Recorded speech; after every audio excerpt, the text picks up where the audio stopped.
Frimpong Frimpong from Overcraft Ministries, the Lord's servants. We thank God for another day. Beloved, I want to take this opportunity once again to share with you what I call enforcing the promises of God. Enforcing the promises of God. Most of the times, as we all know, God has given a lot of promises to his people. And the Christian journey is all about God's promises. We all live awaiting the coming of our Lord Jesus Christ, which is a major promise. So Christianity generally is about God promises to his people day by day.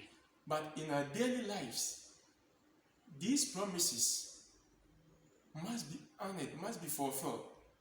And God is always on point to fulfill his part. And we too have a role to play in enforcing these promises.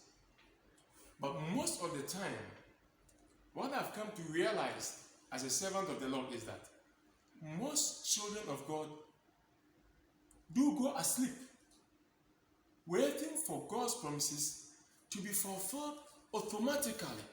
But beloved, I am here to challenge you that God's promises does not get fulfilled automatically. Promises of God are enforced to be fulfilled.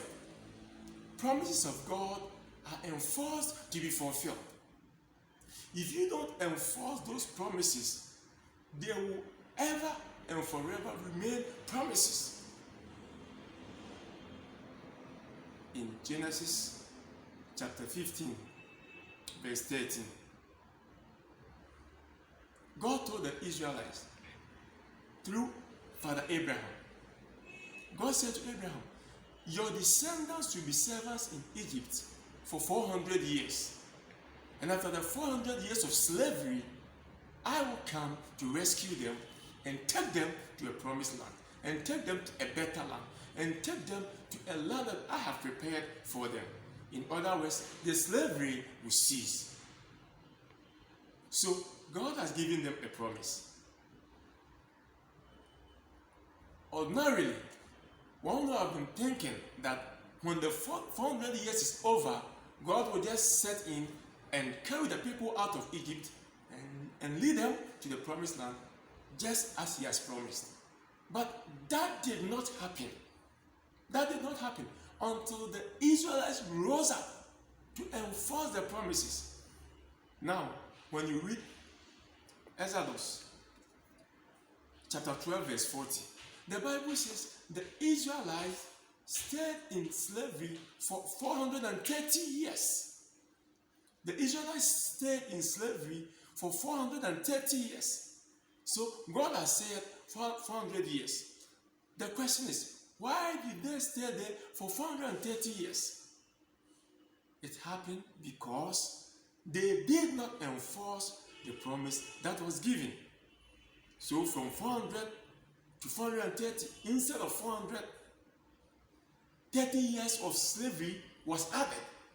And if the Israelites did not rise, they would have still been in Egypt even up to today. But in Exodus chapter 2, the Bible says the people began to cry unto the Lord.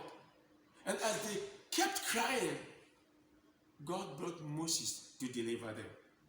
This morning, I do not know the promise of God that is still in wait in your life. I am sending you this message that you must rise and pray. You must rise and cry unto the Lord. You must check the promises in your life which have not been fulfilled and enforce it through prayer. And as you do, God will intervene and get the promise honored. In the days of Daniel, God told the Israelites through Jeremiah that you will be in Babylon for 70 years. But years came.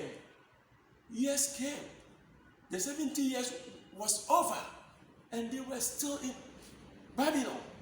until Daniel rose and prayed unto the Lord through fasting. Then the Lord came in and set the people free. You must rise and fulfill God's promise in your life. Is it poverty? Is it sickness? God has promised to heal you. It is poverty. God has promised to enrich you.